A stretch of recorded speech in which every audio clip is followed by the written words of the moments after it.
오늘 발표할 내용은 이제 뉴럴 네트워크예요.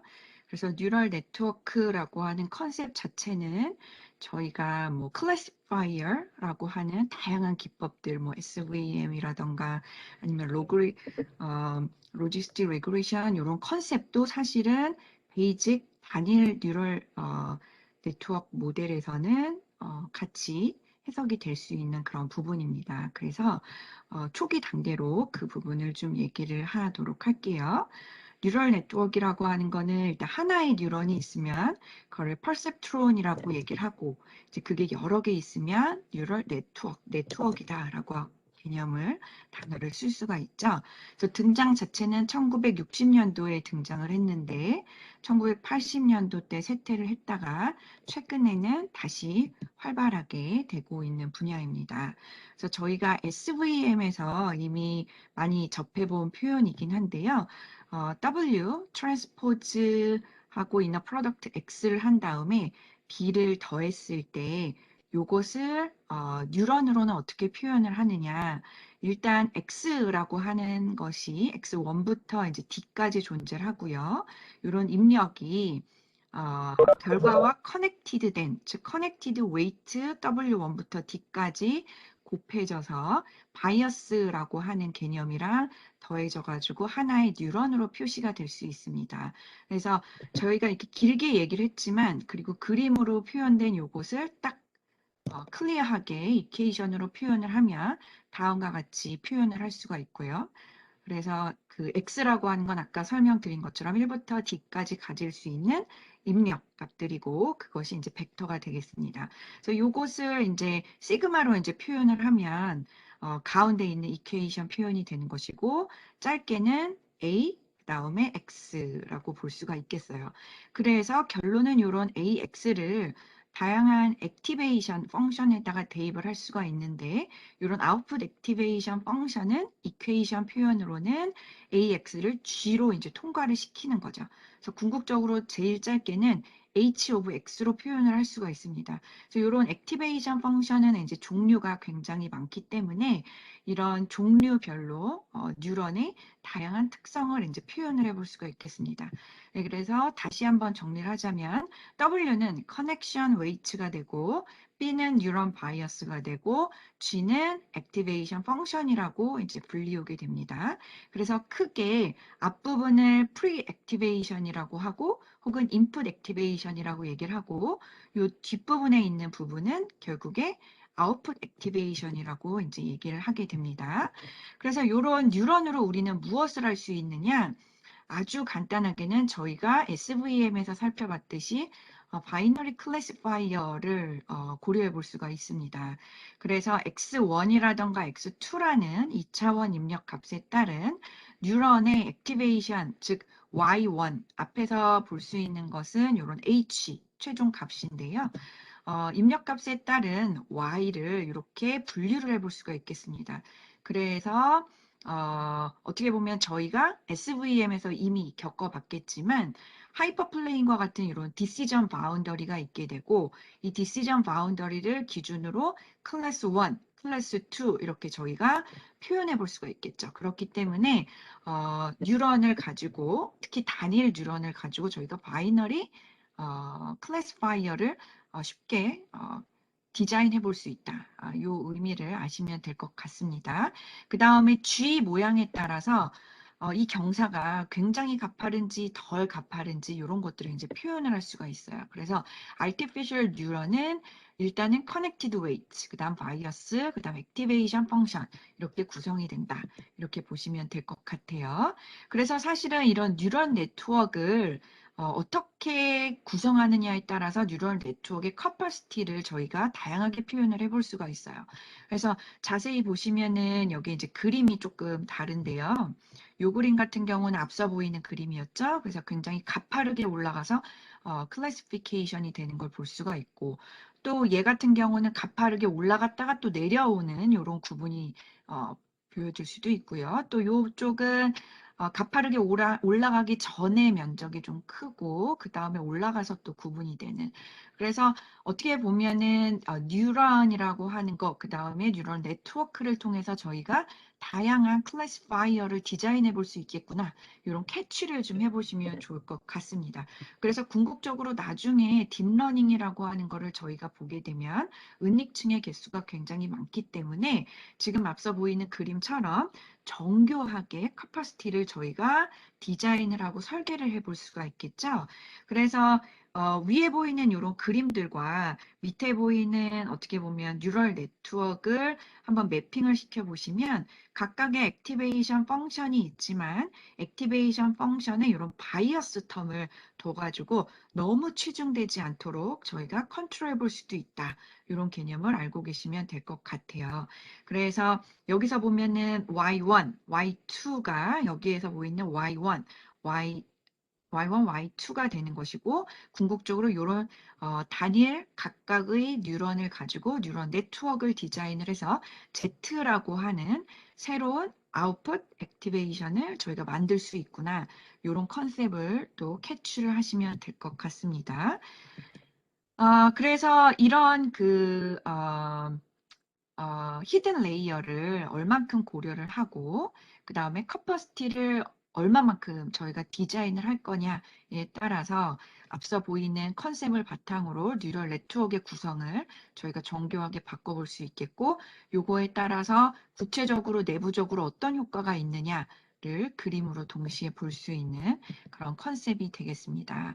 또한 저희가 이미 얘기를 했지만 이런 뉴런 네트워크를 가지고 저희가 바운더리를 찾아서 클래시피케이션을 좀 해볼 수가 있어요. 그래서 크게 이제 두 군데로 나누었다가 그 내에서도 또 세부적으로 어떻게 클래시피케이션을 할 것이냐 이 부분을 고려해 볼 수 있는 이런 컨셉이 뉴럴 네트워크가 되겠습니다. 그래서 이런 뉴럴 네트워크의 사실 커퍼시티라던가 정교함은 액티베이션 펑션을 어떤 것을 쓰느냐에 따라 좀 다른데요. 크게 이제 세 가지 정도가 볼 수가 있겠습니다. 그래서 첫 번째가 이제 시그모이드 액티베이션 펑션이고 두 번째가 하이퍼볼릭 탄젠트, 세 번째가 rectified linear activation function 이렇게 되는데요. 이 세 가지가 어떻게 차이가 있는지 한번 보면 될 것 같아요. 일단은 X축 한번 보시면 시그모이드 액티베이션 펑션이 음수부터 네거티브부터 이제 포지티브가 커버가 될 때 y 값이 0부터 1 사이입니다. 여러분 0부터 1 사이 값이라고 하면 확률을 떠올릴 수가 있어요. 그래서 시그모이드 펑션을 가지고는 확률 표현이 가능할 것 같다. 이런 거를 캐치해 볼 수가 있고 하이퍼볼릭 탄젠트 같은 경우는 같은 x 조건일 때 y 값이 마이너스 1부터 1까지 있을 수 있고 딱 0이라고 하는 것은 x가 0일 때만 가질 수가 있구나. 요거를 캐출할 수가 있습니다. 반면에 앞서 시그모이드 펑션 같은 경우는 y 값이 0을 가지려면 가질 수는 있지만 굉장히 0에 가까운 값들이 주로 많고 딱 0인 값은 한 번에 딱 얻기가 어렵죠. 하지만 하이퍼볼릭 탄젠트 같은 경우는 x를 0으로 하면 y를 0으로 딱 얻을 수 있구나. 이런 차이점을 캐치하시면 될 것 같습니다. 마지막으로 rectified linear activation function 같은 경우는 x 값이 네거티브 값일 때 대부분 0이라고 하는 값을 갖는구나. 요거를 알 수가 있겠습니다. 그래서 특징이 뭔가 굉장히 많은 뉴런들이 모여 있을 때 액티베이션 펑션의 결과값이 0인 뉴런인 같은 경우는 다음 단계로 넘기지 않고 그냥 무시를 해버리는 이런 스파스 액티비티즈를 좀 컨트롤할 때 rectified linear activation 펑션을 쓸 수 있고 만약에 그 뉴런, 즉 아웃풋 액티베이션 펑션의 값을 다 살리고 싶다, 즉 0이 아닌 거예요. 그런 경우에는 X값이 네거티브가 아니고 다 포지티브인 경우에는 이렇게 다 살려볼 수 있는 그렇기 때문에 액티베이션 펑션을 어떤 거를 고려하느냐에 따라서 결론은 층이 많아지고 뉴런의 개수가 많아져가지고 뉴런 네트워크가 됐을 때 걔네들을 되게 정교하게 저희가 컨트롤해 볼 수 있다. 이런 컨셉이 되겠습니다. 그런데 이런 세 가지 액티베이션 펑션의 공통점은 다 뭐냐 하면 제가 앞서 체크를 해놨지만 strictly increasing이라는 거예요. 형태가 다요. 하지만 얘는 뭐 0부터 1까지 값을 갖고 얘는 마이너스 1에서 1인데 얘도 역시 strictly increasing이죠. 그리고 얘도 역시 strictly increasing이다. 그런데 얘는 특징이 아까 말한 것처럼 대부분 0으로 나오는 뉴런들은 next 액티베이션 인풋 값으로 넘어가지 않도록 제어할 수 있기 때문에 스파스 액티비티즈를 컨트롤할 수가 있고 특징이 그 다음에 upper bound가 주어져 있지 않다는 거죠. 그래서 not upper bounded라고 하는 거. 그리고 y 값이 non negative예요. 항상 앞서 여기는 0에서 1 사이 값을 가졌잖아요. 확률 값이 그러죠. 그래서 뭐 0.2, 0.5 이런 값도 있을 수 있고 얘 같은 경우 특히 음수 값을 y 값이 가질 수 있어요. 그래서 마이너스 0.3, 마이너스 0.2 이런 게 있을 수 있는데 얘 같은 경우는 다 0보다 크다는 거예요. 그러니까 즉 always non negative라고 표현을 하는 거죠. 그래서 네이티브 라이터가 표현한 이런 그 non negative가 무슨 뜻인지, negative가 무슨 뜻인지, positive가 무슨 뜻인지 당연히 알고 계셔야 되는 이런 컨셉이 되겠습니다. 그래서 각각의 함수의 형태는 제가 하나하나 설명을 안 해도 이런 식으로 시그모이드 펑션은 이렇게 생겼기 때문에 이런 그림을 그려주는 것이고 또 하이퍼볼릭 탄젠트 같은 경우는 이렇게 생겼기 때문에 이런 형태가 나옵니다. 그리고 또 rectified linear activation 같은 경우는 이렇게 생겼기 때문에 0 또는 max, 그러니까 둘 중에 하나죠. 그렇기 때문에 이런 형태를 띈다. 이렇게 참고하시면 될 것 같습니다. 그래서 결론은 artificial 뉴런을 가지고 무엇을 할 수가 있느냐? 이 왼쪽에 보이는 그림이 이제 artificial 뉴런이잖아요. 근데 요거는 결국에 decision boundary를 표현할 수 있기 때문에 two class binary classifier를 기본적으로 표현을 할 수가 있다. 그래서 예를 들면 액티베이션 펑션을 무엇을 쓰느냐에 따라 다르지만 앞서 설명한 것처럼 만약에 시그모이드 펑션을 액티베이션 펑션을 쓴다. 그러면 결과값은 확률처럼 0부터 1 사이의 값을 나올 수 있기 때문에 x라고 하는 입력 데이터가 주어지면 기분 x이면 이 전체적인 결과값은 probability로 표현을 할 수가 있다. 그래서 요거는 결국에 logistic regression classifier라고 표현이 될 수가 있겠죠. 그래서 머신러닝 기법들 중에서 뭐 지도학습 중에서도 클래시파이어가 있고 그다음에 regression 파트가 있고 그다음에 클래시피케이션 파트 중에서도 굉장히 많은 클래시피케이션 스킴들이 있는데 그 중에 뉴럴 네트워크라고 하는 개념을 이용해 가지고 역시 클래시파이어를 특히 two classes binary 클래시파이어를 너무 베이직하게 표현할 수 있다. 요거를 알고 계시면 될 것 같습니다. 그래서 예를 들면 decision boundary를 기준으로 최종적으로 뭐 y 값이 0.5보다 크다. 그러면 뭐 클래스 1이다. 이렇게 프리딕션을 하고 그게 아니다. 그러면은 클래스 0 쪽이다. 이런 식으로 우리가 two classes로 구분을 할 수 있다는 거죠. 그래서 액티베이션 펑션을 이번에는 시그모이드로 쓰지 않고 앞서 설명드린 것처럼 뭐 rectided 혹은 rectided linear activation function 혹은 hyperbolic tangent 어떤 거를 쓰든 간에 이제 해석을 거기에 맞춰서 할 수 있는 그런 개념이 되겠습니다. 그래서 예를 들면 앞서 설명드린 것처럼 뭐얘 같은 경우는 뭐 0보다 작다. 그러면 여기가 클래스 1으로 하자. 0보다 크다. 그러면 얘는 이쪽을 뭐 클래스 2로 하자. 이렇게 해석한다는 거고 마찬가지로 이쪽은 클래스 1, 클래스 2 이렇게 표현을 해볼 수 있다는 거를 보여줍니다. 그래서 결론은 뉴런을 통해서 저희가 할 수 있는 거는 뭔가 그 리니어하게 세퍼러블한 프로블럼을 기본적으로 풀 수 있다라는 거예요. 그래서 뉴럴 네트워크는 클래시피케이션에 속하게 되는 물론 리그레이션도 할 수 있어요. 그리고 리니어 프로블럼뿐만 아니라 non-리니어 프로블럼도 할 수 있습니다.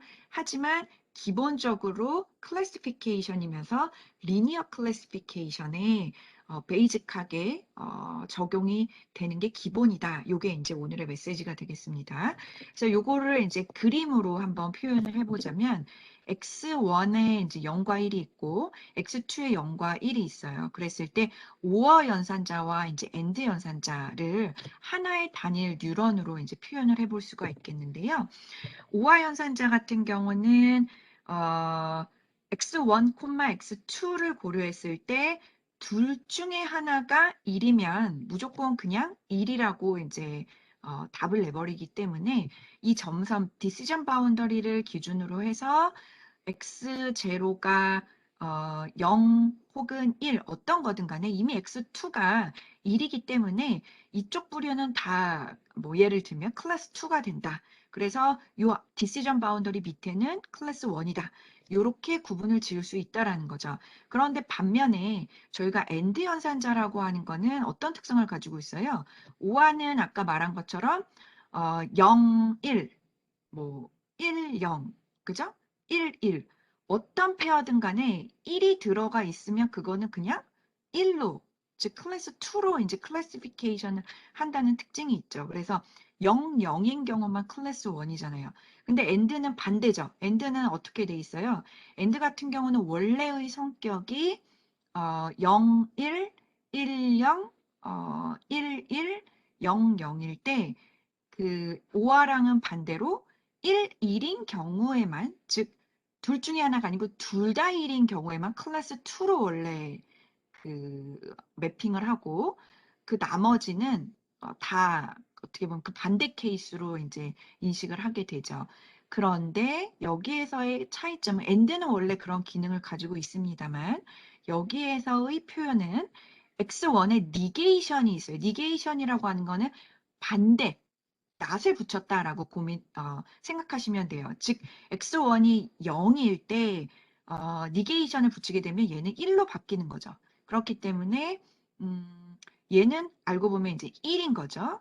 그래서 1과 1을 AND로 표현했을 때만 1이고 나머지는 다 이쪽 부류가 되는 걸 볼 수가 있겠습니다.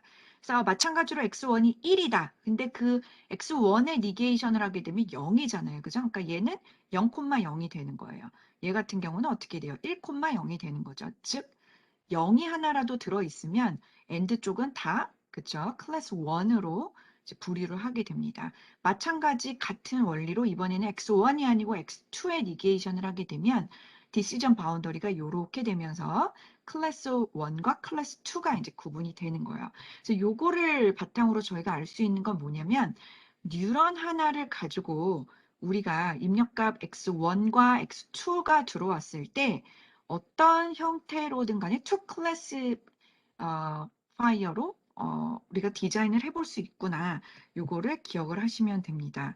그런데 OR라던가 AND 말고 XOR라는 연산자가 있죠. 이런 경우에는 이제 리니어하게 풀 수 없는 상황에 이제 도달하게 됩니다. 그렇기 때문에 뉴런 하나로는 되지가 않고 이제 뉴런을 여러 개 조합해가지고 이런 그 XOR 문제를 풀게 되는 거예요. 앞서 설명드린 것처럼 이제 이게 각각의 단일 뉴런으로 표현을 할 수가 있잖아요. 근데 이 단일 뉴런을 합치는 거예요. 그래서 이쪽에 뉴런 하나, 뭐 이쪽에 뉴런 하나 이런 식으로 여러 개의 뉴런을 합치게 되면 XOR 문제도 풀게 됩니다. 앞에서 설명해 드렸듯이 저희는 하나의 뉴런을 가지고 two class classifier를 기본적으로 디자인할 수 있습니다. 다시 한번 정리를 해 드리자면 만약에 앞서 보이는 화면처럼 11, 10, 01, 00과 같은 입력 데이터가 주어져 있다고 했을 때 OR를 연산을 하게 되면 1110으로 나오게 되고 이를 그림으로 표현하게 되면 하나의 classifier, linear classifier를 기준으로 요 위에 있는 세모는 111이 되겠습니다. 반면 00, 즉 x1이 0이고 x2도 0인 경우에 이 동그라미 표시는 classifier에서 linear classifier 밑에 부분이 되겠습니다. 즉 클래스 1 classifier decision classification 라인을 기준으로 클래스 2가 되겠습니다. 같은 원리로 AND 같은 경우는 11, 10, 01, 00에 대해서 첫 번째 케이스는 1, 두 번째, 세 번째, 네 번째는 이제 0으로 나오게 되는데요. 이를 만약에 하나의 뉴런으로 디자인을 해서 two class classifier를 하나의 decision line으로 그리게 되면 앞서 설명드린 것처럼 요 밑에 부분은 클래스 1, 위에 부분은 클래스 2가 되겠습니다. 따라서 or 혹은 다양한 and 연산을 통해서 to class classifier를 하나의 단일 뉴런으로 표현을 할 수가 있고, 이는 하나의 decision boundary를 기준으로 클래스 1과 클래스 2 이렇게 구분할 수 있기 때문에 to class classifier라고 볼 수 있겠습니다. 따라서 기존에 존재하던 개념인 or와 and를 가지고 앞서 그림에서 보실 수 있는 클래스 2와 클래스 1, 또 클래스 2와 클래스 1으로 구분을 할 수가 있겠습니다. 하지만 제가 앞서 이미 오늘 띄워드렸겠지만 XOR 같은 경우는 하나의 라인으로, 즉 two class classifier, 즉 linear classifier 단일선으로 클래스를 구분을 할 수가 없겠습니다. 만약에 저희가 선을 다음과 같이 그었다고 한번 생각을 해 보도록 하겠습니다. 만약에 선을 이렇게 그었다라고 하면 요거는 to class classifier일까요? 아니죠. 왜냐하면 클래스 2가 해당되는 세모 모양이 여기에도 있고 여기에도 있죠. 반면에 만약에 제가 이렇게 긋는다라고 해볼게요. 그러면 요건 어떨까요? 역시 안 되겠죠.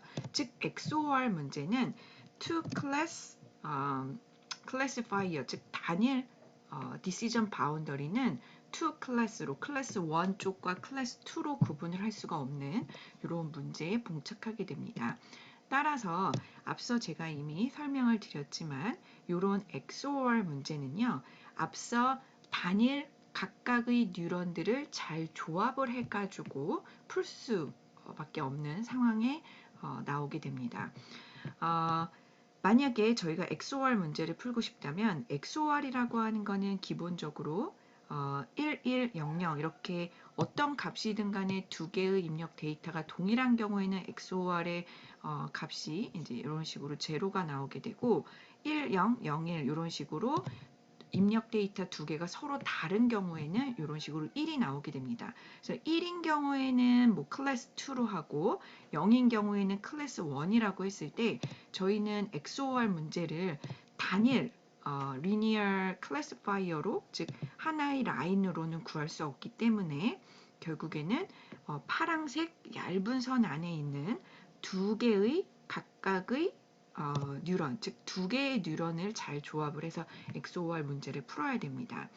만약에 파란색 선에서 왼쪽에 있는 파란색 동그라미 안에 있는 위치에 있는 클래스 2와 그 다음에 파란색 동그라미에서 오른쪽 부분에 표현되는 그 파란색 동그라미 안에 있는 이 동그라미를 동시에 고려한다면 이것은 결국에 XOR에서 1이 되게 됩니다.